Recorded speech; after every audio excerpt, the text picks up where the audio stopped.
Because I hate myself, I decided to do a run of Pikmin 2 completely deathless. This means no Pikmin left behind.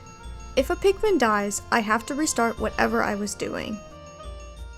The story of Pikmin 2 goes as follows. Olimar returns from a mission to find that the company he works for is in severe debt. However, they discover that the quote-unquote treasure Olimar brought back from his previous mission for his son is worth a lot of money, so the company president sends them back to the planet Olimar came from to retrieve treasures and reprieve the company from their massive amount of debt.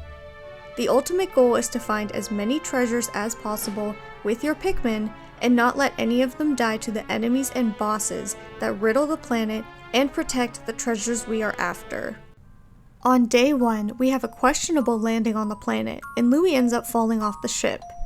We find the Pikmin and kill our first enemy with no Pikmin lost. Now we have to play as Louie and meet back up with Olimar. Louie finds our first onion, and we are able to begin building up our Pikmin army. On our way to meet up with Olimar, we find our first treasure. We head past it to find Olimar, then we go back later and collect the battery. That makes for a pretty short and sweet day 1. Now on day 2, we started with the ship completely degrading our precious Pikmin, which quite frankly was just rude. We then took the Pikmin over to the next area and fought our first big beast, the giant Bulborb. Kill him! Slay! The Pikmin transferred the treasure back to the ship. Then we went back over to the wall, destroyed it, and entered our first cave. We successfully killed all of the enemies on the first sublevel with no deaths and retrieved the treasure. On the next sublevel, we found the globe that allows us to unlock the next area, and unlocked my personal favorite Pikmin, the Purple Boys. We used the purples to help us retrieve the globe, and then went back up to the surface. On day 3, we moved to exploring a brand new area, the Awakening Wood. This day began with continuing to build our army up. Then we went over and picked up this strawberry, which got us to the 10% of debt recovered milestone. Eventually, we made our way over to the next cave, almost losing a Pikmin to the creeping chrysanthemum. In the Hole of Beasts, we were first met with a bunch of tiny bugs, and the fact that I almost lost Pikmin to a bunch of these is kinda pathetic, but regardless, we got the treasure and went to the next sublevel. Here we got some nectar and some more purple Pikmin. Next, we were faced with a bunch of fire, which is no problem for my reds, so we made it through the next sublevel pretty easily. On the next sublevel, I lost a bunch of Pikmin to a giant Bulborb, so I had to restart. I then decided to be smart for once and used my purples to kill the Bulborb. We got the treasures and moved to the last level. Here, we were met with the Empress Bulborb, aka the Mother. Her tactic is to roll around and squish all of my Pikmin, so I tried to continue attacking her from the front with purples and then calling them back to avoid them getting squished. I kept slowly chipping away at her health until eventually she perished to my big purple boys. I can say we have successfully made it through our first boss fight with no deaths. This boss gave us the prototype detector, which is essentially a sensor for treasures. After that cave, we reached the 20% of debt milestone and ended the day strong. On day 4, we went back to the Awakening Wood and entered our next cave. Once again, we made it through the first few sublevels smoothly and retrieved the treasures with no issues. On the third sublevel, we met our white Pikmin. These Pikmin are absolutely adorable and are immune to poison. They're also very speedy and could dig things up really quickly, which can come in handy later. The next sublevel went pretty smoothly. We used the white Pikmin to destroy the poison valves and then retrieve the remaining treasures. On the last floor, we were met with the Snagret. This beast pops up out of the ground and snags your Pikmin with its beak.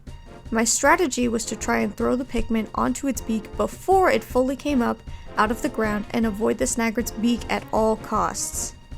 At one point, I broke my own strategy and had to restart because a few of my purples got eaten, which is completely a skill issue on my part. Second time's a charm though, right? I started off strong, getting it below half. Then, once again, getting it to a sliver in the red. At my last attempt of throwing Pikmin, one of them got eaten, but barely survived because I killed it just in time.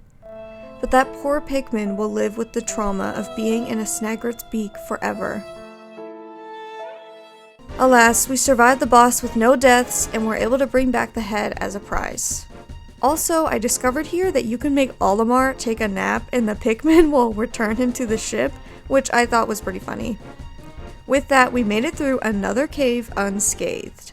On the surface, we used our new white Pikmin to destroy this wall and a few of the poison valves. We were able to find another globe to open up a new area for us, but first we had to defeat another creeping chrysanthemum, which we did with our purple boys. For some reason, I didn't take the globe back, so I built this bridge with my Pikmin, ended the day, then came back and got the globe. Also, I have no idea why, but I decided to start trying to kill this Wallyhop just by punching it, and even though it took a while, it did actually work. By the time I was done punching the Wallyhop to death, the globe had been returned to the ship and we had officially unlocked a new area. On day 6, we visited the newest area, Perplexing Pool. Here we found the yellow Pikmin hanging out on a tree. As we were making our way over to them, this fiery Bulborb killed some of my Pikmin, so I had to restart. This next time, we did defeat the fiery Bulborb, but I accidentally threw the wrong Pikmin type at the poison and some of them died. So I had to restart yet again. This is definitely not the first time I will make a stupid mistake like that. The next time I went to defeat the fiery Bulborb, I accidentally left my white Pikmin unattended and the Bulborb ate them. And then finally, the last attempt, we killed the fiery Bulborb with no deaths and then we broke the wall. And finally, we were united with the yellow Pikmin. We then spent the rest of this day building up the yellow Pikmin population. On day 7, we returned to the Perplexing Pool and entered our first cave of the area, the Citadel of Spiders. That name is not menacing whatsoever. Also, I thought I had to restart at the beginning because I only had 99 Pikmin. Turns out I just didn't bring 100 Pikmin to begin with. At one point on this sublevel, a Pikmin died. I have no idea how or why, but I had to restart because of that. This time, I made it through the sublevel smoothly and gathered all of the treasures with no deaths. On the next sublevel, we fought a bunch of enemies but came out on top with the treasures. Following that, on sublevel 3, we collected a few treasures including the Patience Tester, King of Sweets, and Time Capsule. I ended up attempting to finish the sublevel off stream, but then this happened. Oh, I think I was just trying to finish this level because I had to end stream or something, and I was like, okay, I guess I'll just finish the level, right? Watch! He ate it through the freaking wall! Then, a crab popped out of nowhere, and even though I hadn't lost any Pikmin yet, I force restarted for some reason. Bro, can you just let me live in peace? After that little hiccup, I did get the remaining treasure and headed to the next sublevel. This was the final level of the cave, which means we were up against a boss. This boss is called the Beady Longlegs, and it is essentially a giant, disgusting, terrifying spider that will try and stomp on your Pikmin. I basically had no strategy, and as you can see, I lost a bunch of Pikmin right at the start because they got stepped on. On the next attempt, I did use some strategy and threw my Pikmin right at its center to lower its health, but a Pikmin got stepped on, so I had to restart again. On the final attempt, I accidentally used the red spicy spray, which ultimately made my Pikmin stronger, and I was able to defeat the giant spider in no time.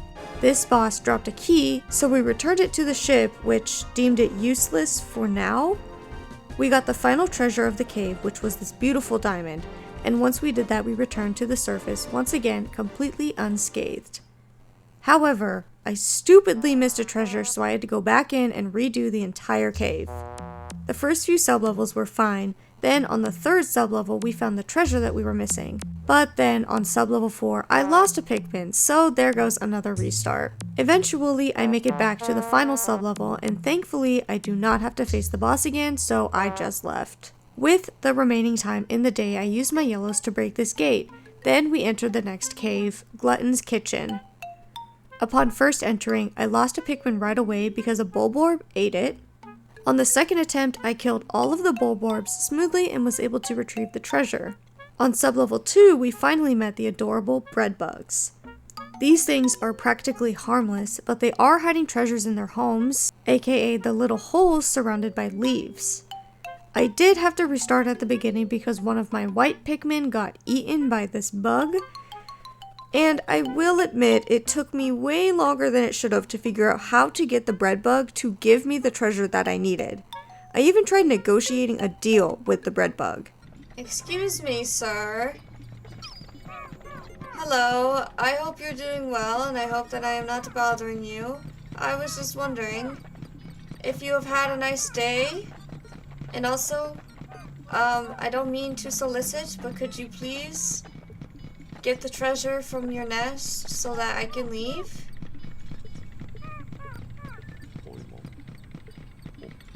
Okay, well, he doesn't like me, so... Okay, wait, guys, let the bread bug have it. Yes. Yes, I have given you what you wanted. We can do a trade. We can trade. This is an exchange. It's equal, I promise. He doesn't know that we're scamming him. He's getting a stupid little bug and we're getting a whole treasure. How stupid must he be? Yes, give it to me. Give it to me now. Trade.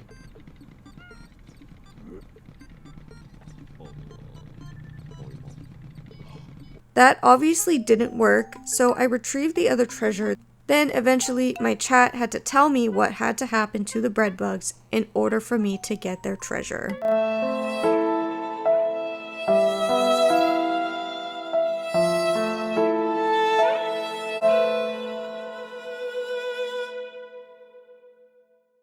Once I had tragically killed the first bread bug, the other bread bug dragged its friend to its hole where I thought it might trade me for the treasure. Instead, my Pikmin died, and I still to this day have no idea why.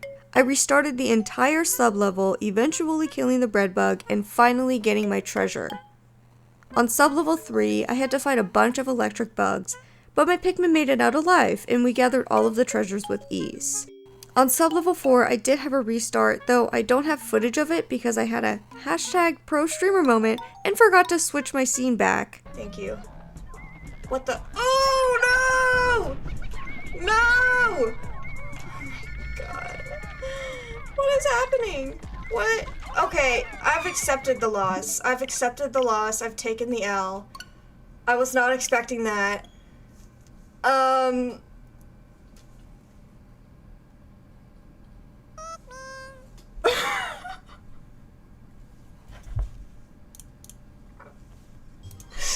I'm done. Anyways, back.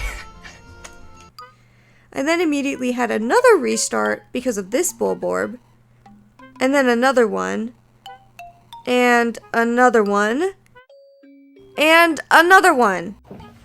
Another one, thank you. I simply could not stand a chance against this giant Bulborb for some reason. I had yet another restart before I finally made some progress, gathered a treasure, and put the Bulborb in the ship so it couldn't continue massacring my Pikmin. Once the giant Bulborb was gone, I was able to get the rest of the treasures on this sublevel with ease. On sublevel 5, I was faced with what I call the Roly Boys, which are these giant bugs that spit out rocks that can run your Pikmin over and kill them. I had not 1, not 2, not even 3, but 4 restarts on this sublevel before I eventually defeated all of the enemies with no deaths and retrieved all of the treasures. On the final floor, the big boss here is the giant bread bug. He will never hurt you. You only get to hurt him, which is absolutely devastating. Rest in peace, giant bread bug. You were a cutie patootie who never deserved this fate. This sublevel was where the bread bugs were hoarding their food supply, including an egg, donut, and a piece of ham. They also had Dream material, which ended up being anti-electrifier material for Olimar and Louie's suits. With that, we had completed Glutton's kitchen, but at what cost? The bread bugs were innocent. just living their lives peacefully and not causing any violence or harm to others. Anyways, that is going to be all for this video. Thank you so much for taking the time to watch. If you liked the video and want to see more, be sure to like, comment, subscribe, and turn the notification bell on. Also, I streamed all of this footage over on my Twitch channel, twitch.tv/IHaveBrewster. Feel free to come check it out over there if you want to be more involved with my community. Again, thank you so much for watching, and I will see you all in the next video. Bye!